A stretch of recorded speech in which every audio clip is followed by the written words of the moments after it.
There are moments in sports where everything feels normal on the surface. Games are scheduled, highlights are rolling, social media is loud. And underneath all of that, something much bigger is happening. That's where the WNBA is right now. Not in crisis, not in chaos, but in a moment that will quietly shape what comes next. A league that's grown faster than it ever has is now standing at the edge of a decision that will define its stability, its credibility, and its future. So today, we're not here for hot takes. We're here to slow the conversation down, to reset the board, to look what the CBA negotiations actually mean, what the real risks are, and why this moment deserves more attention than it's getting. I'm Vincent Cooper. This is Round Ball Rants. Let's get into it. Let's reset the board on where the WNBA Collective Bargaining Negotiations actually stand. Not emotionally, not politically, but structurally. As of right now, the original negotiation deadline has passed without a finalized long-term agreement in place. Instead of a completed deal, both the league and the Players Association have entered a holding pattern. That includes a temporary moratorium on certain league business operations. And that distinction matters, because when people hear talks are ongoing, it sounds routine, but structurally, this isn't normal off-season business. It's a pause in forward motion. So what does that pause look like in real terms? It means several core off-season processes are effectively frozen or limited. Free agency activity cannot fully move forward, qualifying offers are paused, core designations are delayed, and roster planning timelines are disrupted. And those aren't small technical details. Those are the mechanisms teams use to build rosters and players use to secure their contracts. Without a finalized financial framework, front offices can't operate with certainty. Agents can't negotiate within stable parameters, and players can't finalize off-season decisions with confidence. Everything slows down. Now, from the player side, the central focus of negotiations continues to be revenue, participation, and total compensation structure. The union has been pushing for an economic model that better reflects the league's recent growth in national television exposure, attendance, merchandise sales, sponsorship interest, and overall visibility.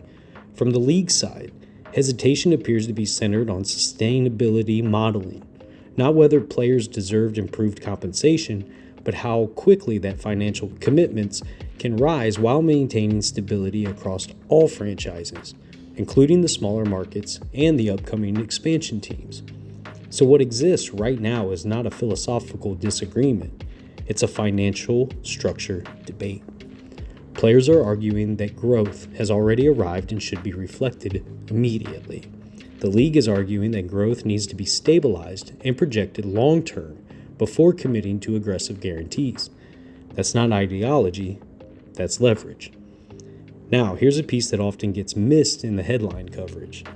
Without a finalized CBA in place, the standard labor protections that normally prevent strikes and lockouts are no longer fully locked in. That does not mean disruption is imminent. It does not mean that games are about to be canceled.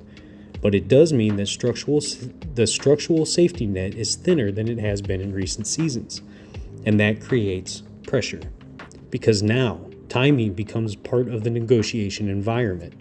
The WNBA offseason isn't infinite. There are calendar checkpoints, free agency windows, training camp preparation, preseason scheduling, broadcast programming commitments. When negotiations extend deeper into that timeline, operational pressure increases. Free agency delays affect training schedules. Training delays affect preseason planning. Compressed preparation affects competitive readiness and broadcast coordination. This is how small delays compound into system-wide strain. And that's why this moment matters beyond just contract language. Because the league is negotiating in isolation. It's negotiating during a period of expansion planning, broadcast growth, and rising national visibility. So when people frame this as a who's winning the negotiation, that misses the real question. The more important question is this: how long can the league afford operational uncertainty before momentum begins to turn into friction? Because that answer doesn't just shape this offseason, it shapes how stable the league looks to players, partners, sponsors, and fans moving forward. Now, let's talk about the part of this negotiation that doesn't show up in press releases. Timing. Because if there is any disruption to the 2026 season, a delayed start, canceled games, shortened schedule, the WNBA risks losing a meaningful portion of the growth that it has built over the last 2 seasons. And this isn't abstract. The numbers show real momentum. Over the past season, WNBA broadcasts on major networks averaged roughly 1.2 to 1.3 million viewers per game, making it one of the most watched seasons in league history. The finals averaged around 1.5 million viewers, with opening games pushing even higher. And that matters, because broadcast growth isn't just about bragging rights. It's about leverage with networks. It's about advertising value. It's about how much future rights packages are worth. Those numbers represent real financial momentum. And here's an important comparison for context. On U.S. national television, average WNBA game viewership this past season has been reported at levels that rival, and in some cases exceed, regular season NHL national broadcasts. That doesn't mean that the leagues are equal in revenue or scale, but it does mean the WNBA has crossed a threshold into legitimate national sports consumption. That's a different tier of attention. Now here's where the risk comes in. The league is not operating on generational loyalty yet. This isn't decades of fans passing teams down through families. What the WNBA is building right now is behavioral momentum. New fans are forming viewing habits. They're learning broadcast windows. They're recognizing star players. They're choosing between competing sports options on busy sports calendars. And habits are built through repetition and consistency. When seasons start on time, when schedules are predictable, and when storylines continue uninterrupted, disruption breaks that cycle. A delayed season doesn't just push tip-off dates. It interrupts the media narratives, shrinks broadcast exposure windows, disrupts sponsorship activation plans, and weakens the weekly rhythm that keeps casual fans engaged. In a growth phase league, that matters more than on an established one. Now add expansion into the equation. Markets like Cleveland, Toronto, and others aren't just evaluating for fan interest. They're evaluating the business stability. Ownership groups want predictable revenue structures. Sponsors want scheduling certainty. Broadcast partners want dependable programming inventory. Any labor disruption introduces uncertainty into all of those areas at the same time, which means the cost of delay doesn't just affect current teams. It affects future teams and future investments. And here's the nuance that matters. This doesn't mean that players shouldn't push for fair compensation. It doesn't mean that the league should rush into a flawed agreement. What it means is that both sides are negotiating during the most sensitive growth window the league has ever experienced. Because growth at this stage isn't guaranteed to resume at the same pace after interruption. Momentum doesn't automatically return. It has to be rebuilt. So analytically, the real pressure point here isn't about who wins the CBA. It's about whether the league can protect continuity while restructuring its financial future. That's the balancing act. That's the risk. And that's why this moment matters far more than the headlines make it seem. Before we move on, I want to say this directly to the people who show up here. Last week wasn't the standard. We took a moment to recalibrate, not to slow down, not to step away, but to reset how we're building this. Round Ball Rants isn't about flooding your timeline. It's about showing up with intention. And starting this week, we're locked back in. Consistent uploads, sharper focus, and the same level of honesty you expect from this platform. If you're here because you care about basketball, about the league, about the conversations that don't always get space, make sure that you're subscribed. Make sure your notifications are turned on. And stay connected, because we're building this the right way. Now, let's get back to it. When we talk about the CBA in terms of deadlines and negotiation language, it's easy to forget that this doesn't live on spreadsheets. It lives with players. Right now, without a finalized agreement in place, players are operating inside of uncertainty. Contract planning slows down. Off-season timelines become unclear. Roster decisions get delayed, and those delays affect real lives. Because for many players, the off-season isn't just rest time. It's training time. It's rehab time. It's skill development time. It's financial planning time. When contract structures aren't settled, it affects how players prepare physically and financially. It affects whether overseas play becomes a necessity instead of a choice.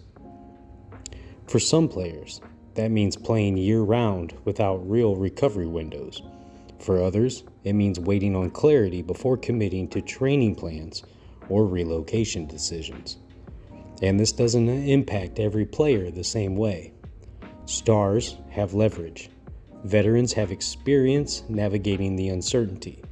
But the middle of the roster players, rotational players, short-term contract players, players fighting to stay in the league, they're the most exposed. They live contract to contract, camp invite to camp invite, season to season. Every delayed off-season process pushes financial certainty further back. Every pause in league operations delays clarity. And that pressure isn't just logistical, it's psychological. Because uncertainty affects performance preparation. It affects confidence. It affects career planning. This isn't just a business disagreement. It's a workforce waiting for structure. At the same time, the league is navigating its own pressures. Expansion preparation, broadcast commitments, infrastructure upgrades, and operational investment tied to recent growth. So analytically, what we're watching isn't one side acting irresponsibly. We're watching two sides protect different forms of stability. Players are protecting income security and career sustainability. The league is protecting long-term operational health and growth planning. Neither of those priorities are unreasonable. But the longer uncertainty lingers, the more that pressure moves from negotiation rooms into real careers. Because seasons don't pause. Bodies don't pause. Opportunity windows don't pause. And that's why resolution matters. Not rushed resolution, not surface level compromise, but intentional progress. Because at the player level, this negotiation isn't theoretical, it's time sensitive. Before we close this out, quick word from our partner, Dubby Energy Formula. And I want to frame this the same way we framed today's episode. Momentum matters. And what you put into your body affects how you show up every single day. Dubby isn't loaded with sugar. No crash, no artificial junk, just clean energy that actually lasts. Whether you're grinding through late nights, early mornings, workouts, or content creation, don't trade your energy for something that works against you. If you've been on the fence about trying Dubby, now's the time. Head over to dubby.gg, use code Round Ball Rants, and get yourself dialed in with energy that matches your work ethic. Now, let's finish this episode strong. When you zoom out from negotiations, timelines, and contract language, what you're really looking at is momentum. And momentum is fragile. The WNBA didn't stumble into this moment. It was built through talent, through visibility, through fans showing up, through players carrying the product forward. That's why a work stoppage shouldn't be framed as leverage. It should be framed as risk. Not because either side is wrong, not because blame belongs anywhere, but because disruption costs things that don't show up on balance sheets. Continuity, trust, connection. This league is finally growing in public view, on national broadcasts, in sold-out arenas, and everyday sports conversations. That matters. And moments like this demand care. Care from the league to recognize what players have built. Care from players to recognize what stability protects. Because growth windows don't stay open forever. And when they're open, leadership matters more than leverage. The hope isn't that one side wins. The hope is that the league moves forward together, stronger, fairer, and stable enough to protect the future that's finally taking shape. Because what's being built right now is bigger than one negotiation. and it's worth protecting. I'm Vincent Cooper. This was Round Ball Rants. Thank you for being here, and remember, it's not just basketball, it's therapy with a bounce.